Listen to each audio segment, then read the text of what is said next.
Happy New Year, nerds! I'm Alex. And I'm Danny. And we're seriously nerdy about a lot of stuff. Stuff like very specific anniversary years for classic literary novels. What? What do you mean? Could you expound on that, Danny? Yes, of course. Are you a robot now? Yeah. Or I'm a monster. Mary Shelley first published Frankenstein January 1st of 1818, which means that book is celebrating its 205th anniversary this month. It's a very specific anniversary year. First year, paper. Second year, pearls. Third year, gold. 205th year, Polly Pocket. Yeah. And if you're not watching this in 2023, you were late. Apologize to Mary. Alex and I are continuing on in our series of Polly Post Apoc-ket, where we take Polly Pocket compacts from the 80s and 90s and turn them into post-apocalyptic worlds. So for our current iteration of this project, we thought it might be fun to celebrate an old classic gothic horror novel with a little bit of a steampunk flair. Because what is more end of the world than, oops, I made too many monsters and now they're killing humankind. My bad. The reason we haven't published in a bit is because we're getting married. And it turns out the weddings and honeymoons take a lot of planning. Who knew? If the year was 1990 and you wanted to open a tiny salon, then this place should be your jam. You got a top floor tanning bed, you got a second floor hairdryer set, there's even bonus storage near the staircase, and then at the ground floor, you can idly chit-chat with your clients in the waiting area or upsell them at the register while providing hair care in these 3 tiny chairs. But brace yourselves, because we're gonna steampunk it. The thing I like best about this Polly Pocket for a Frankenstein-inspired lab was that the bed is on the top floor, so perfect for reanimating experiments with lightning. Plus you have these hairdryer helmets that can look like zappy lab chairs, and then I figured that I could turn most of the storage spaces into sort of lab equipment. With a couple hides and details, this could work as a steampunk lab. Oh, also somebody broke off the door, but that's okay. I knew that I wanted to turn the waiting area here into a little cloakroom, so I used some plastic grid that I had on hand and some blue putty as a temporary test to see if the compact would still close, and I could still turn this into a screened off little room section. Last time we painted over the cardboard with Mod Podge and paint, but this time we decided to just remove it entirely. It seemed like the glossy texture was not particularly friendly to repainting, so this seemed like the better option. Speaking of learning from our former Polly Pocket, on our last one I dove right into painting and then adding things like shelving and textures later, but since glue and putty don't always seem to love adhering to painted plastic, I thought it might be better to adhere as many elements in place before I base coated this time. If you're not familiar with this stuff, it's called green stuff, allegedly, and it's a 2-part putty mixture that starts like a tacky clay, but after you combine the 2 colors, it instantly starts to harden and adhere once it's green, thus green stuff. So if you're able to sculpt quickly, it's pretty good at adhering on its own. Then I turned my attention to a couple other details like masking out this register, cutting little plastic bits to serve as greeblies around the space, just to give it a little more of an Art Nouveau feel, or steampunk, versus 1990s plastic salon. You may have heard the term greeblies before. I know it's very popular among the Star Wars community. Basically, it's a term for any sort of little details that give expression or life into miniature builds. Lots of greeblies on the Death Star, if that helps give you context. So for all these little greeblies here, I basically turned to what we had laying around the apartment. Alex and I have what's called a bits box, which a lot of makers have, and it's sort of an excuse for being a hoarder. You sort of have a little box of weird stuff. You can see the engine from the last plain treehouse build. We've got some beads, we've got some pieces of straw, basically just little bits that were interesting and added some flair to this. My goal was to basically mask as many of the 90s Polly Pocket elements as I could, or turn them into what might be laboratory accessories.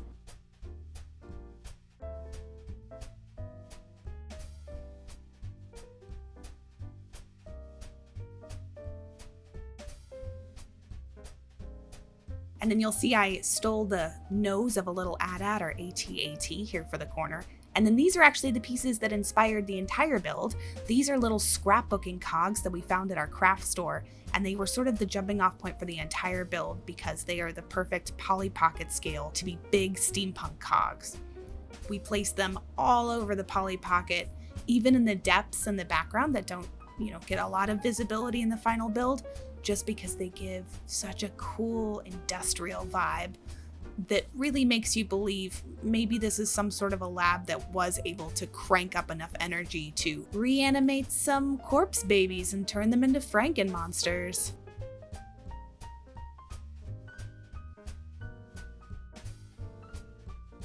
With everything glued down and in place, it was time to go in and base with our tried and true black airbrush primer. I was really grateful, especially for this build, that I had glued everything in place in advance because some of these cogs just did not love adhering, even with Gorilla Glue, to plastic. So knowing they were adhered down really good and not trying to stick to paint definitely made me feel better from a structural standpoint. And then Alex actually suggested maybe for this one, since there's so much wood in this environment, maybe we should base that out in airbrush instead of doing it by hand. And gosh, that was a time saver of a suggestion, because with something as small as a Polly Pocket like this, you really do see brush strokes when you put in a lot of paint. So laying down a very thin layer of this chocolate brown for wood grain saved us in the long run, but also made for cleaner detail.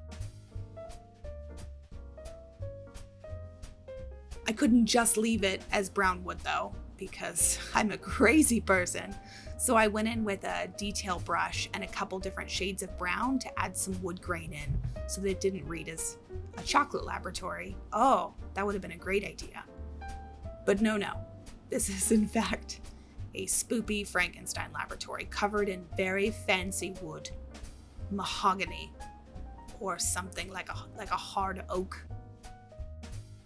Maybe a walnut.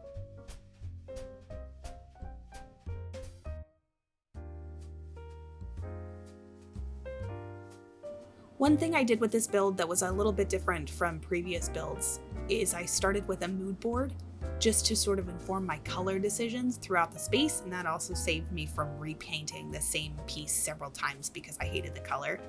My mood boards for this one were very much inspired by a lot of woods, a lot of mixed metals, and then greens because, wait for it, classic movie Frankenstein is green.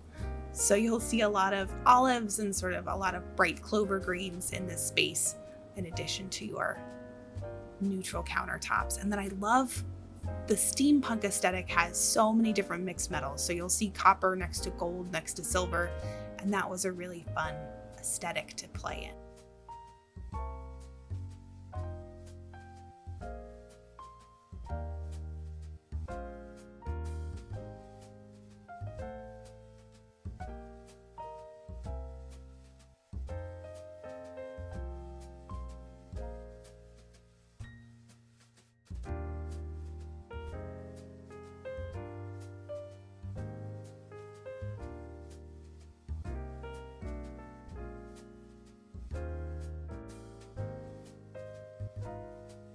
Steampunk isn't typically a genre you associate with a post-apocalyptic wasteland. Usually steampunk civilizations are at the height of industry, all powered by steam, but performing technological feats that are more typical of a modern era. So when we envisioned our Frankenstein post-Apoc-ket, we imagined a world where our proverbial Frankenstein had rushed to produce life in hopes of conquering industry and inadvertently succeeded too well. Perhaps he immediately created an army of monsters that then could produce more monsters, and then proceeded to build a massive army of uber-strong undead. And, before long, Victor was no doubt at the head of an army that he couldn't control, and they asked themselves the all-important question, why do we need a human leading us when we have all of the means of production at our hands? It's a little allegorical, but it's fun. We could see it being a 10-episode limited series by Netflix.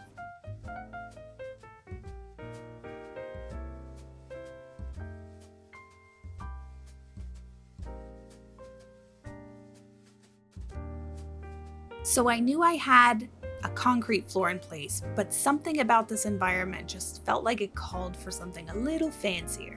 So I did maybe an unpopular thing.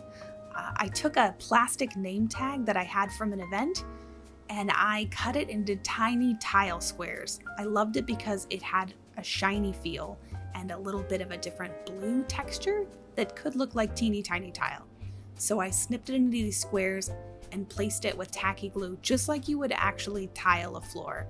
Tried to leave equal separation between them, cut around existing corners and pieces of furniture, and essentially tiled this little baby floor. While the tile was drying, I turned my attention to the salon countertops and these pieces that used to be the salon mirrors. So I ended up turning them into little holders for these upside down bottles that might hold, I don't know, a tincture or a concoction that helps reanimate corpses. It makes perfect logical sense. There are no flaws here. But basically the thought was, let's try to accessorize the salon countertops so that it looks like a really messy laboratory where you're just mixing up different experiments. Try to hide all of these salon accessories and make them look more eccentric than cosmetic.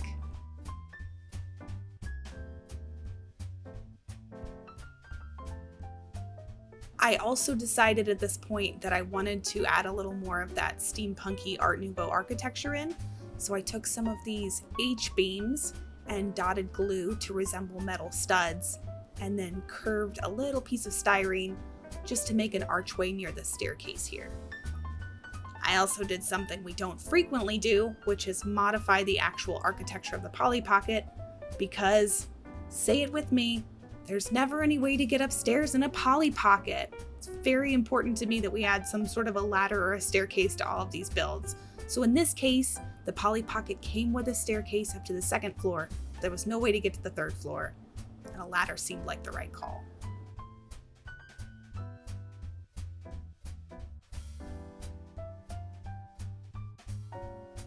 With my little tiles dry, I went in and added a very liberal coat of flat gray paint to essentially grout the tiles just like you would with a standard tile floor. The paint settled in a little more than I'd hoped that it would. There's probably a better way of doing this, maybe a little plaster of Paris mixed into the paint. But the thought was, add a layer of paint grout, let it dry, and then remove it later.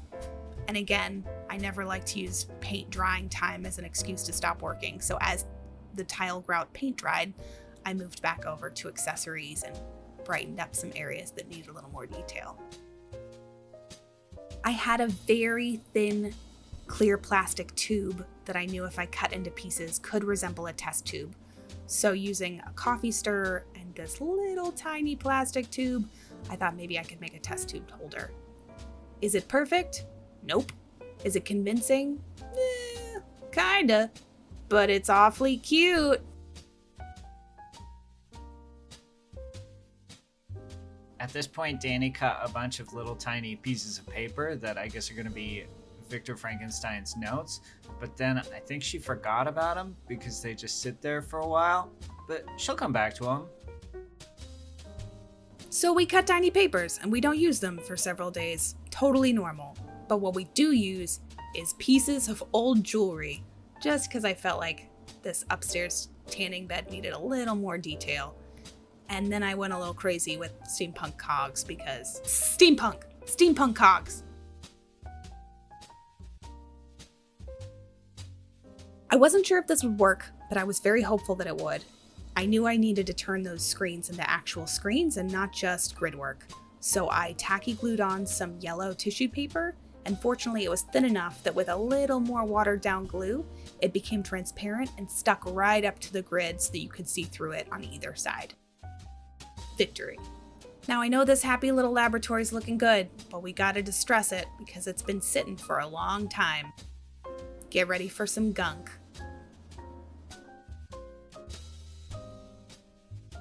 We had some leftover palm trees from the treehouse build, so Danny used one of those to create a nice little shrub in the corner.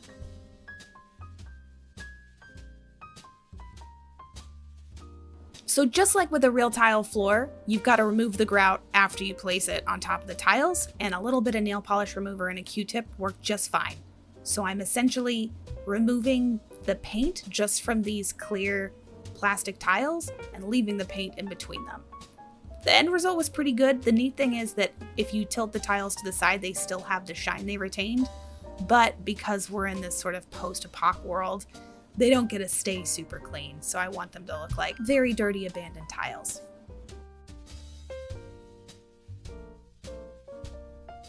Then it was time for a few little accessories just to bring this lab to life.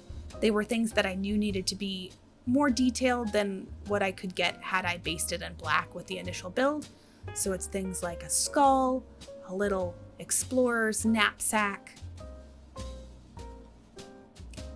some sheets because this person's clearly camping out, trying to solve this mystery. We had purchased in Japan these teeny tiny goggles, which are just perfect for Polly Pocket scale. And then on that same sprue was a piece that I thought looked like a lovely little magnifying glass, but don't get too attached, because I lost it.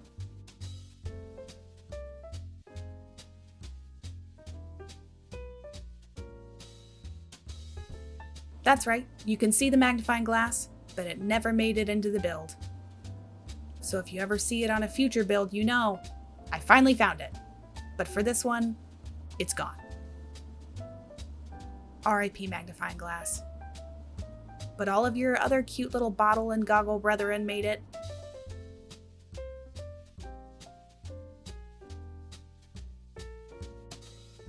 In propping these final pieces out, I liked that the story started to come together. Whoever this person is that has come into this space at the end of the world is looking for the clues to solve what went wrong. So it seems like they're kind of rummaging through the space, trying to find old documents, trying to get insight into what went wrong here. And while they're doing that, they're camping out in this little cloakroom. So that's where they have their blanket and their knapsack. That's where they're assembling a lot of file folders of information. Danny had the ingenious idea to go back and kill that beautiful plant that we had put in there, which seemed very appropriate for Victor Frankenstein, who kills everything he touches.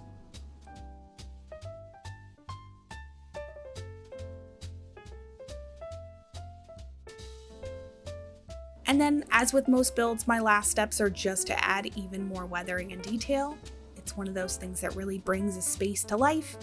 So I used some of my green patina just to add age in addition to dirt, and it puts this beautiful green grunge over all of my metallic surfaces. With these last little interior details in place, it was time to head outside and give this baby a coat of shiny silver spray paint, just to remind everybody that this is a Polly Post Apoc-ket and not an OG Polly Pocket. This compact has seen some stuff. Once the spray paint had dried, we opened it up to see how it looked, and immediately noticed that the edges had picked up some of the silver spray paint, so we used Black 3.0, a paint that we learned about from Boyle Hobby Time. Check his channel out, he's very cool. And then we just touched up the edges with some black so that it would all come together.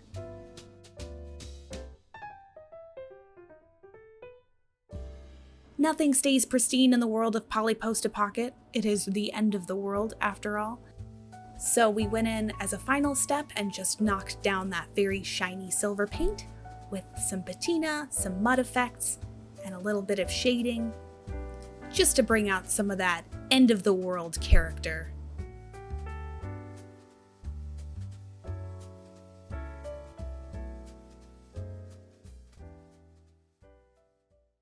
What did we learn this month? We learned that attempting to make a Polly Pocket compact and also get married is a lot on your plate. So time management is very important. This is just going to be a recurring note from me, I think, of like, you're going to glue something on and then you're going to close the compact and it's not going to close. There's no way around it. Like, there's no better way of doing it. You just have to constantly test and then not be too disappointed when it doesn't close.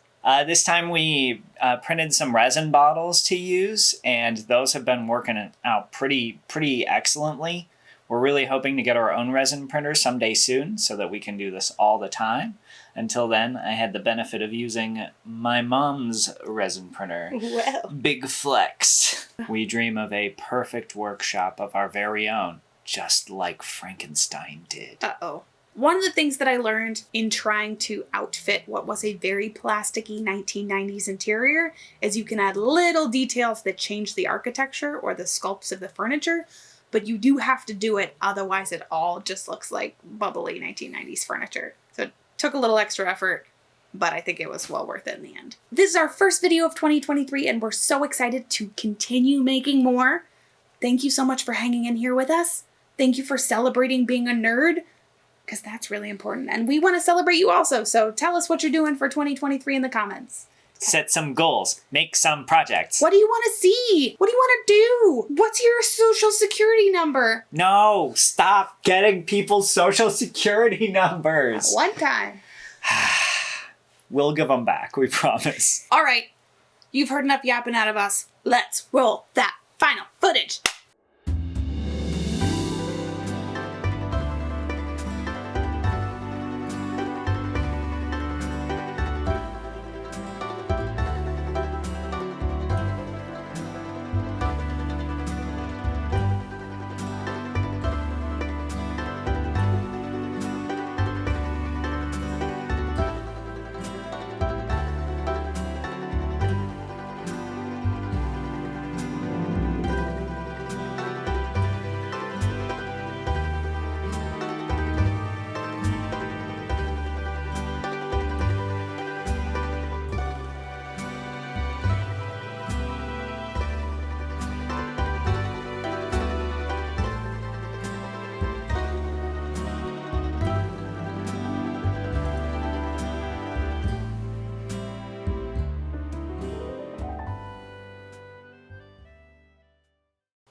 I don't have a boo or gobble gobble or sup monsters. I'm Alex.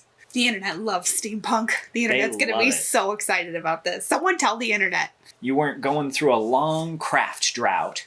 You thirsty babies. Or Laboratory. Laboretum? Is that one that people use? I don't think so. Is that a word? It's like an an arboretum. Uh-oh.